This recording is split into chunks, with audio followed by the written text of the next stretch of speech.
মানুষ চিরকাল ঘুরতে খুব ভালোবাসে, আর তার মধ্যে বাঙালিরা তো আরও বেশি।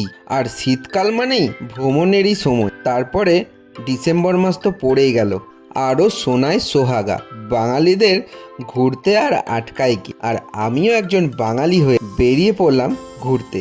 চলে গেছিলাম মন্দারমণি। এই ডিসেম্বর মাসে অযোধ্যা পাহাড় ঘুরে আসার পর এটা আমাদের দ্বিতীয় ট্যুর, মন্দারমণি ট্যুর।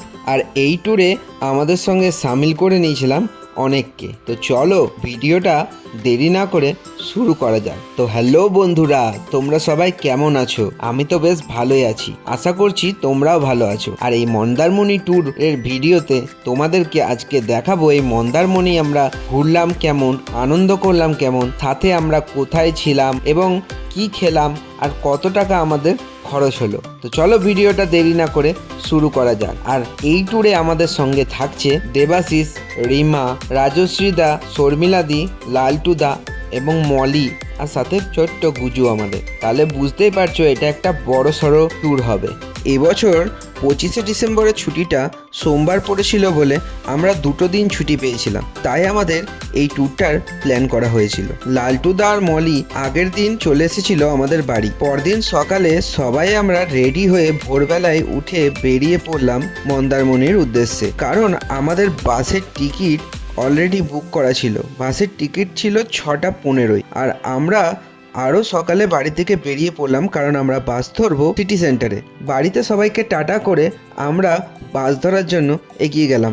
তখনও প্রচণ্ড অন্ধকার, চারিদিকে লোকজন কিচ্ছু নেই। আমরা গিয়ে বাসের জন্য অপেক্ষা করতে থাকলাম এবং বাস আসতে আমরা বাসে উঠে পড়লাম এবং এগিয়ে গেলাম। তারপর আমরা সিটি সেন্টারে পৌঁছে গেলাম। আমি, পায়েল, লালটুদা, মলি, গুজু ওখানে পৌঁছে দাঁড়িয়ে রইলাম। দেবাশিস, রিমা, রাজশ্রীদা আর শর্মিলাদির জন্য অপেক্ষা করছিলাম। তারপর ওরাও সেখানে চলে এলো। ওরাও চলে আসতে আমাদের বাসও দেখলাম চলে এলো। আমরা বাসে উঠে পড়লাম। তারপরে বাস ছেড়েও দিল, আর আমরা রওনা হয়ে গেলাম মন্দারমণির উদ্দেশ্যে। সেদিন বাসে একটু বেশি ভিড় ছিল, কিন্তু আমরা যেহেতু টিকিট বুক করেছিলাম তাই আমরা বসার জন্য সিট পেয়ে গিয়েছিলাম। তারপর আমাদের একটা লম্বা জার্নি শুরু হলো। সকাল 6:30টায় সিটি সেন্টার থেকে বাসটা ছেড়েছিল। তারপর আমরা মন্দারমণির যে স্টপেজে নামলাম, সেই স্টপেজটার নাম ছিল চাউলখোলা। সেখানে নামতে প্রায় 4টে বেজে গিয়েছিল। তার মানে বুঝতেই পারছো একটা লম্বা জার্নি ছিল আমাদের সবার। এইরকম একটা লম্বা জার্নি করে সবাই খুব টায়ার্ড হয়ে গিয়েছিলাম, তাই আমরা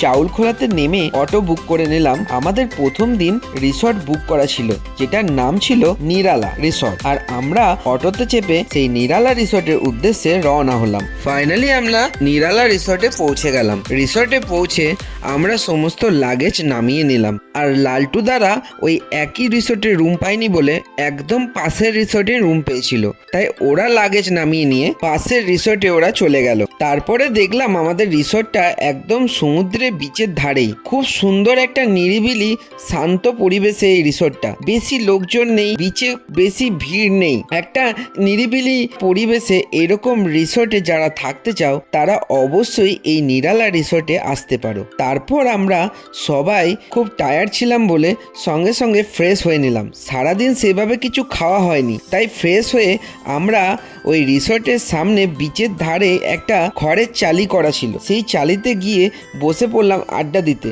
আর সাথে খাবার অর্ডার করে নিয়েছিলাম। যারা ম্যাগি খাবে তাদের জন্য ম্যাগি, আর আমাদের জন্য পকোড়া আর মুড়ি, আর সাথে চা। জমে গেল সন্ধ্যের আড্ডাটা সবাই মিলে একসাথে। চা মুড়ির আড্ডাটা দিতে দিতে সেখানে পৌঁছে গেল দেখলাম পূজাদি আর ওর বর, সঙ্গে ওর 2টো পুচকু। তারপর এতজন একসঙ্গে আড্ডা দেবে বলে আমরা একটা বড় খড়ের চালিতে চলে গেলাম, সবাই একসাথে বসে আড্ডা দেব, খাওয়া দাওয়া করব বলে। আর ওখানে পৌঁছে আমরা সবাই একসাথে বসে আড্ডা দিতে শুরু করলাম। লালটুদাও রিসর্টে একটু দরকার ছিল বলে যাবে বলল, তাই আমিও লালটুদার সাথে রিসর্টটা দেখতে গেলাম, সাথে লালটুদার রুমটাও। লালটুদার রিসর্টের রুমটা দেখতে গিয়ে দেখলাম লালটুদাদের যে রুমটা দেওয়া হয়েছে সেটা একদম নতুন। এখনও ওই রুমটাতে কেউ সেভাবে আসেনি এবং ব্যবহার করেনি। লালটুদারাই প্রথম। দেখে খুব ভালো লাগলো এবং রুমটাও ছিল বেশ ভালো, তবে এখনও পুরোপুরি কমপ্লিট হয়নি। তারপর লালটুদার রুম থেকে চলে এলাম সেই আড্ডার আসরে। আমরা সবাই মিলে একসঙ্গে আড্ডা দিতে দিতে অর্ডার করে নিয়েছিলাম সন্ধ্যের স্ন্যাক্সে মাছ ভাজা। সমুদ্রে এসে যদি মাছ ভাজাই না খেলাম তাহলে আর আনন্দ কোথায়। আমরা অর্ডার করে নিয়েছিলাম ভোলা মাছ ভাজা এবং পমফ্রেট ফ্রাই আর সাথে চিকেন ওয়াইল ফ্রাই। তারপর জমিয়ে আড্ডা দিতে দিতে মাছ ভাজা চিকেন খেলাম। তারপরে আমরা সবাই একটু ওখানে আনন্দ করে নিলাম। সামনেই দোলনা ছিল, দোলনাতে কেউ দুলে নিল, কেউ গান চালিয়ে নাচ করে নিল।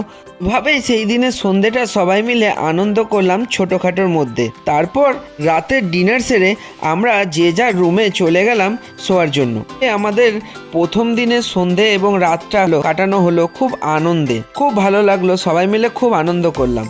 এই ছিল আমাদের মন্দারমণির প্রথম দিনের ট্যুরের ব্লগ। খুব তাড়াতাড়ি দ্বিতীয় ব্লগটা নিয়ে আসবো মন্দারমণির দ্বিতীয় দিনের আমরা কি করলাম, কোথায় ছিলাম এবং কেমন আনন্দ করলাম সেটা নিয়ে। পরের ব্লগটার জন্য অপেক্ষা করে থেকো। আর এই ভিডিওটা ভালো লাগলে লাইক কমেন্ট শেয়ার অবশ্যই করে দিও। দেখা হচ্ছে আবার পরের ব্লগে। আজকে টাটা।